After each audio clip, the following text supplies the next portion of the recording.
നൂറ്റാണ്ടുകൾക്ക് മുമ്പ് കോലമഹർഷി ദുർഗാദേവിയെ പ്രീതിപ്പെടുത്തുന്നതിനു വേണ്ടി വളരെ കാലം തപസ് ചെയ്തു വന്നു.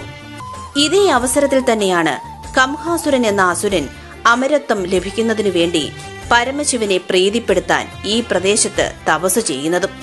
അങ്ങനെ കംഹാസുരന്റെ തപസ്സിൽ സന്തുഷ്ടനായ പരമശിവൻ അസുരന്റെ മുന്നിൽ പ്രത്യക്ഷപ്പെട്ടു. മഹാദുഷ്ടനായ കംഹാസുരന് അമരത്വം കൂടി ലഭിക്കുകയാണെങ്കിൽ ലോകത്തിന്റെ അവസ്ഥ എന്തായിരിക്കും?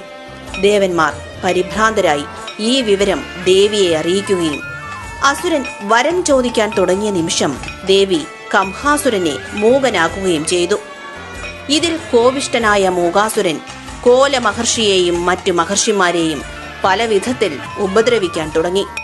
ഉപദ്രവം സഹിക്കവയ്യാതെ കോലമഹർഷിയും മറ്റും ദേവിയെ മനംനൊന്ത് പ്രാർത്ഥിക്കുകയും ലോകരക്ഷാർത്ഥം ദേവി മൂകാസുരനെ വധിക്കുകയും ചെയ്തു.